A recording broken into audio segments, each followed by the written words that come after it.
Hi, S V ഉള്ളതാണ്.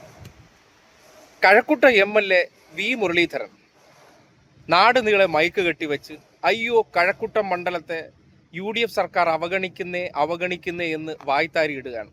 കഴക്കൂട്ടം മണ്ഡലത്തിന്റെ വികസന പ്രവർത്തനങ്ങളിൽ UDF സർക്കാർ മുഖം തിരിച്ചു എന്നൊക്കെയാണ് പറയുന്നത്. ഇത് ആരെ പറ്റിക്കാനാണ് മിസ്റ്റർ മുരളീധരൻ ജി നിങ്ങൾ ഈ കള്ളമൊക്കെ നാട്ടുകാരടുത്ത് പറയുന്നത്?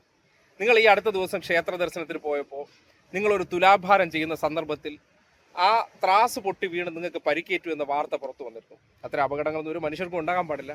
പക്ഷെ നിങ്ങൾ മനസ്സിലാക്കുക, ജീവിതത്തിൽ നിങ്ങൾക്ക് എന്തായിരിക്കും നിങ്ങൾ വിശ്വസിക്കുന്ന ദൈവ സന്നിധിയിൽ നിന്ന് തന്നെ അത്രയും ഒരു നെഗറ്റീവായിട്ടുള്ള അനുഭവങ്ങൾ നിങ്ങൾ കാട്ടിത്തരുന്നത്. ഒരിക്കലും ചെയ്യുന്ന പ്രവർത്തികളിൽ നീതികേട് കാണിച്ചാൽ ദൈവം പോലും അത് ഉൾക്കൊള്ളില്ല എന്നതിന്റെ തെളിവാണ് നിങ്ങൾക്ക് തന്നെ കാണിച്ചു തന്നു. ഇങ്ങനെ പച്ച കള്ള നാട്ടുകാരടുത്ത് പറയരുത് എന്നുള്ളതാണ്. അത് ദൈവം പോലും അംഗീകരിക്കുന്നില്ല എന്നതിന്റെ തെളിവാണ് നിങ്ങൾ കാട്ടിത്തന്നത്. ഇനി നിങ്ങൾ അതല്ല, വിഷയത്തിലേക്ക് വന്നാൽ നിങ്ങളൊരു ദൃശ്യം കാട്ടിത്തരാം. അവഗണിക്കുന്നു എന്ന് ആവർത്തിച്ച് പറയുന്ന വി മുരളീധരനും അദ്ദേഹം ആരാണ് ഈ കഴക്കൂട്ടം മണ്ഡലത്തെ അവഗണിക്കേണ്ടത്? UDF സർക്കാരാണ്. UDF സർക്കാരിനെ നയിക്കുന്നത് ആരാണ്?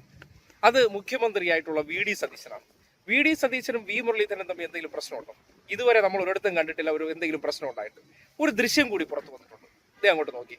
ഇടവും വലവും ഇരുത്തി സംഘപരിവാർ പ്രതിരോധമാണ് നമ്മുടെ മുഖ്യമന്ത്രി നടത്തിക്കൊണ്ടിരിക്കുന്നത്. അദ്ദേഹത്തിന്റെ സംഘപരിവാർ വിരുദ്ധതയും ഒപ്പം തന്നെ വി മുരളീധരനോടുള്ള വിയോജിപ്പൊക്കെ ആ ദൃശ്യത്തിൽ നിന്ന് തെളിയുകയാണ്. നിങ്ങൾ കണ്ടില്ലേ എന്തൊരു ശത്രുതയാണ്? കഴക്കൂട്ടത്തിനെ മാത്രമല്ല, വി മുരളീധരൻ എന്ന MLA കൂടി അവഗണിക്കുന്നുണ്ടല്ലോ ആ ദൃശ്യം കാണുമ്പോൾ, അല്ലേ? അപ്പോൾ ഇങ്ങനെയുള്ള ദൃശ്യങ്ങൾ നമ്മുടെ മുന്നിലേക്ക് വരുമ്പോൾ ഇവർ ഒരു പ്രവൃത്തി കൊണ്ട് നാട്ടുകാരുടെ മുന്നിൽ ഒരു കാപട്യം കാണിക്കുന്നു എന്ന് നമ്മൾ ചിന്തിക്കേണ്ടതല്ലേ?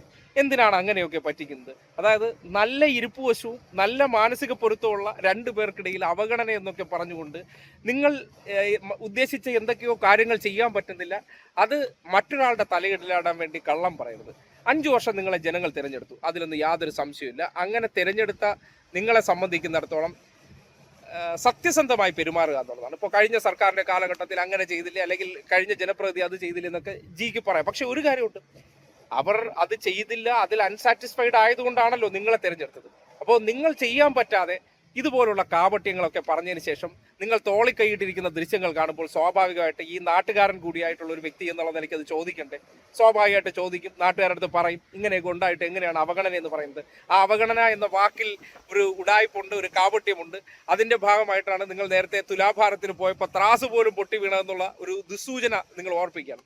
അതുകൊണ്ട് ഇങ്ങനെയൊക്കെ തോളിക്കൈയിട്ടും വളരെ സൗഹൃദ അന്തരീക്ഷത്തിൽ നടക്കുന്ന നിങ്ങൾ തമ്മിൽ അവഗണനയുടെ വാക്ക് പറഞ്ഞ് കഴക്കൂട്ടം മണ്ഡലത്തിലേക്ക് വരേണ്ട വികസന പ്രവർത്തനങ്ങൾ അത് കൃത്യസമയത്ത് നടപ്പാക്കാതെയും അതിനെ ഒച്ചഴിയുന്ന വേഗത്തിലാക്കുകയും ചെയ്യുകയാണെങ്കിൽ അതിന് നിങ്ങൾ ഈ ഒരു UDF സർക്കാരിനെ കുറ്റം പറഞ്ഞ് നിങ്ങൾക്ക് രക്ഷപ്പെടാൻ പറ്റില്ല. നിങ്ങൾ തമ്മിൽ യാതൊരു അകൽച്ചയില്ല.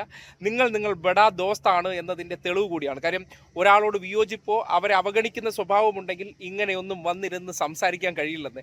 പിന്നെ ചില PR പണികളുടെയൊക്കെ ഭാഗമായി വീഡിയോ എടുത്ത് പ്രചരിപ്പിക്കുന്നതുകൊണ്ട് നാട്ടുകാർക്ക് ഈ സത്യസന്ധത അറിയാൻ പറ്റുന്നത് കൊണ്ട് തന്നെ കുറച്ച് പേരെയും കൂടി അറിയിച്ചു കൊടുക്കും. അതുകൊണ്ട് 5 വർഷം നിങ്ങൾ കഴക്കൂട്ടം മണ്ഡലത്തെ സംബന്ധിക്കുന്നിടത്തോളം ഏറെ പ്രയോജനകരമായിട്ടുള്ള കാര്യങ്ങൾ ചെയ്യണം.